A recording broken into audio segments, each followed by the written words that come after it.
अब वारिस पठान, पहले तो आप थर्ड फ्रंट पर बताइए भाई, मतलब तय हो गया ना, थर्ड फ्रंट बनाएंगे, अकेले चुनाव लड़ेंगे, महागठबंधन में शामिल नहीं होंगे। एक तरफा प्यार नहीं होता ना, एक तरफा मोहब्बत नहीं होती। वारिस पठान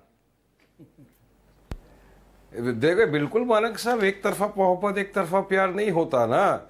अब जिस तरह संविधान ने सबको इजाजत दिया है चुनाव लड़ने का, उस तरह हमको भी इजाजत है, हमारी पार्टी भी चुनाव लड़ेगी। और हमको यकीन है कि बिहार की जनता जिस तरह से पिछली मर्तबा हमको मोहब्बत से दुआओं से नवाजा और 5 हमारे जीत के आए, इस मर्तबा और से ज्यादा हमारे जीत के आएंगे। तो हमने यही कहा ना, देखिए हमारा भी इंटेंशन, मेन टारगेट क्या है कि किसी भी तरह हमको बीजेपी को हराना है, बीजेपी एनडीए को सत्ता में आने से रोकना है, यही मेन इंटेंशन है। यही जो सांप्रदायिक पार्टियां, इनको रुकाना है, इनको हराना है। तो हमारे पार्टी के जो बिहार के प्रेसिडेंट है अख्तर साहब, उन्होंने लेटर लिखा आरजेडी को कि भाई चलिए आइए साथ में कांधे से कांधा मिलाकर लड़ेंगे और हराएंगे। क्योंकि आप लोग फिर हम लोग लड़ते तो हमारे ऊपर बेबुनियाद इल्जाम लगाते जाते हैं, बी टीम सी टीम डी टीम, क्यों लड़े? अरे भाई क्यों नहीं लड़ेंगे, हम लोग लड़ेंगे। अब आपका एरोगेंस, आप तो चाहते क्या हो कि हमारे पीछे बस सब दरी बिछाते रहे, कोई आगे न आए, बिहार के जो मुसलमान सीमांचल पिछड़ा हुआ वर्ग ही रहे, ना कोई आगे बढ़े, कुछ नहीं, बस सब हम बॉस, बाकी सब हमारे अंडर में काम करो। ऐसा तो नहीं होता ना मानक भाई, हिस्सेदारी की लड़ाई यही है, ये गुलामी थोड़ी सही जाएगी इतने वर्षों से जो सह रहे वहां पे।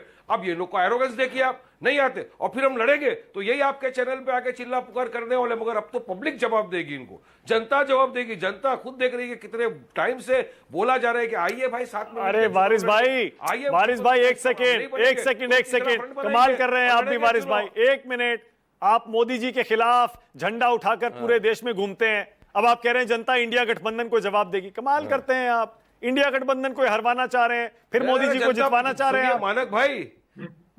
नहीं मानक भाई, पिछली मर्तबा भी हम लोग सिर्फ लड़े थे सीमांचल के उमर 18 सीट पे, 5 हमारे एमएलए जीत के आए वहां से। वो अलग बात है कि आरजेडी वालों ने पैसे की बुनियाद पे हमारे जो 4 विधायक थे उनका ईमान को खरीद लिया, और ये जो 4 नकारा लोग थे, निकम्मे लोग, अख्तरुल ईमान बच गए, ये बिक गए। अब इनका भी तो 4 के ईमान बिक गए, एक ईमान रह गए ना इनको भी। अख्तर ईमान ईमानदार आदमी, हर चीज ठुकरा दिया, पैसे ठुकरा दिया, मिनिस्ट्री बट ठुकरा दिया, हर चीज ठुकरा के आज बैठा है। तो आज कितना खुश है वो, क्योंकि उसको पता है कि नीचे भी उसको लोगों को जवाब देना है और मरने के बाद भी जवाब देना पड़ता है। वारिस भाई, लेकिन आप मोदी जी को जितवा रहे हैं फिर से, मोहब्बत से। अभी आपने खुद कहा, अभी आपने खुद कहा जनता इनको जवाब देगी, मतलब आरजेडी और कांग्रेस को। अरे उनको क्यों हरवाना चाह रहे हैं भाई आप? नहीं, हम तो किसी को हराने नहीं, हम तो जीतने जा रहे हैं। हम तो हमारे कैंडिडेट जो खड़े हो रहे हैं, हम तो ये चाहेंगे कि वो जीते। 1.5-2% वोट लेंगे आप, कौन, ये जनता फैसला करेगी। 1.5-2% वोट लेंगे। देखिए अरे वोट नहीं, अरे बहुत परसेंटेज वोट लेगी, क्योंकि जनता भी चाहती है कि एक लीडर बने। ये तो चाहते नहीं है कि कौन होगा थर्ड फ्रंट में, चलिए बताइए कौन होगा थर्ड फ्रंट में, बताइए। थर्ड फ्रंट के अभी बहुत सारी पार्टियों के साथ बातचीत चल रही है मानक भाई। आप देखिए ना, इनकी बेइंसाफी देखिए, किस तरह की बेइंसाफी में पब्लिक को समझना बहुत जरूरी है मानक भाई। बिहार के अंदर तकरीबन 13 से 14% यादव लोग हैं, 18% मुसलमान है, 18%। अब अगर बात करो हिस्सेदारी की तो कितना आना चाहिए? वो क्या, जिसकी जितनी संख्या भारी उसकी उतनी हिस्सेदारी। अगर इनके हिसाब से चलो तो हिस्सेदारी कितनी मिलनी चाहिए, मगर नहीं, वो भी नहीं करेंगे। अरे एनडीए और इंडिया की टक्कर है, एनडीए और महागठबंधन की टक्कर है, आएंगे तो क्या चलेगा? थर्ड फ्रंट की जगह कहां है? कोई पार्टी बची कहां है? सबने अपनी साइड चुन ली है, या तो वो इधर है या इधर है। बचा कौन है बिहार में, बताइए इस बार? पिछली बार आपने बनाया तो था, लेकिन इस बार तो है नहीं कोई भी।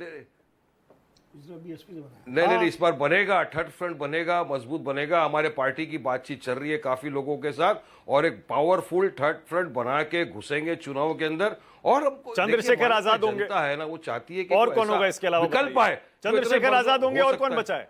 हो सकता भी किसी का नाम, ओम प्रकाश राजभर तो है नहीं, वो तो एनडीए में है। हमारे पार्टी के जो बचा कौन? वरिष्ठ कुशवाहा जी भी इधर हैं, मांझी जी भी इधर हैं, चिराग पासवान इधर हैं, वीआईपी के मुकेश सहनी उधर हैं, तेजस्वी के साथ। बचा कौन, बताइए कौन आएगा थर्ड फ्रंट में? लेफ्ट भी उधर है कांग्रेस के साथ, आरजेडी के साथ। यही होगा, इलाका तुम्हारा धमाका हमारा। देख लेना किस तरह से थर्ड फ्रंट भी बनेगा, और थर्ड फ्रंट इतना पावरफुल बनेगा कि इनको समझ में आ जाएगा। जो हमारे साथ आज आकर खड़ा नहीं होना चाहते, ये तो साफ। अरे विनोद जी पूछ रहे हैं आपसे एक सवाल। वारिस भाई, विनोद जी पूछ रहे हैं एक सवाल। वारिस भाई, साथ में वारिस भाई, प्रशांत किशोर के साथ बनाएंगे थर्ड फ्रंट?